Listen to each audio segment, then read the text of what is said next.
Well, well, well, if it isn't Devin Booker, reminding everyone why he's not the one to be messed with. Hitting a three-pointer over a double team with just 1.7 seconds left in the game, now that's what I call a showstopper. Kevin Durant and Grayson Allen might have been missing, but Booker wasn't missing any shots, leading the Suns to their 7th consecutive win.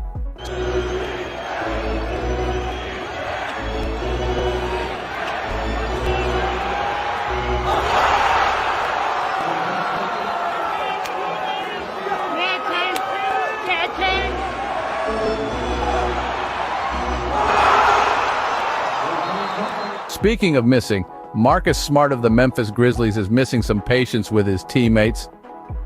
It seems a 22-point loss to the Minnesota Timberwolves had him fuming like a kettle left too long on the stove. His performance review? Embarrassing. And that's putting it mildly.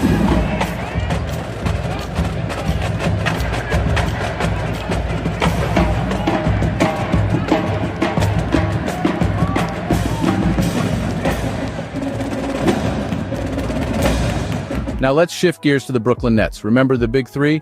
Kyrie Irving, Kevin Durant, and James Harden? Well, Irving's gone ahead and compared their association to a failed relationship. Ouch.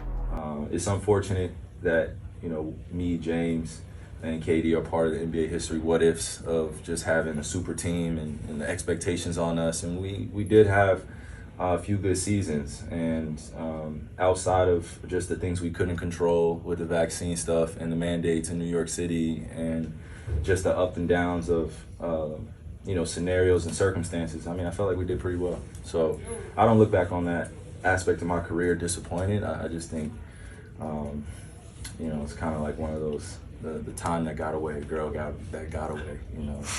It'll hurt you for the rest of your life. You're like looking at it, you got a great bad wife, the kids and all that. And you're like, so I don't second guess it. I don't want to get in trouble with my wife at all. But, you know what I'm saying? I'm not thinking about nobody else, baby. But it feels like that kind of, that FOMO. You missed out on something great. So.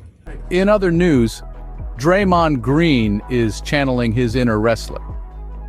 Putting Rudy Gobert in a headlock might have cost him a 5-game suspension, but he's got no regrets. I don't live my life with regrets.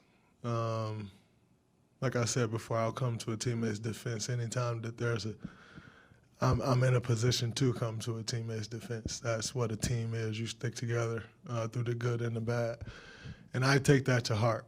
I take pride in being a good teammate. That's when I step in here every single day, that's number one on my list, to be a good teammate, number one. I think that takes care of a lot of things. And here's a feel-good story for you. NBA star Kyle Kuzma visited the Genesee County Jail in Flint, Michigan, spreading some holiday cheer. He brought gifts for the inmates and their kiddos and even unveiled 2 renovated jail cells. Kuzma's got a heart as big as his game, folks.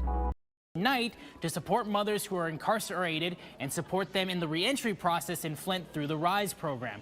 Kyle and his foundation unveiled 2 renovated jail cells called Kuz's Corner and also made a $60,000 value donation of clothes and other goods. Kuzma just hopes he brought some joy to these families today. In the end, it's Austin Reaves who is stepping up in defense of Anthony Davis against his critics. Davis proved his worth on the court by bouncing back against the Cleveland Cavaliers. Reaves is making it clear that Davis is not just a player, but a comeback king. I think if you go back and look at, his off nights, in some way he's affecting the game more than what, the average human is, picking up on. They go pick up these and look and see how many points he had and go straight to their phone and start, tweeting stuff and, bashing him for, not having 25 or 30. But he affects the game in so many ways that on his bad nights, he's still very productive for us. But anytime you can, he plays like this, I think we'll be pretty tough to beat. He's super efficient. Like you said, he was a monster on both ends, as usual, and we have the most confidence in AD. So there you have it, folks. The NBA is full of drama on and off the court. It's like a soap opera with sneakers, and we can't get enough of it. Until next time, keep your eyes on the ball.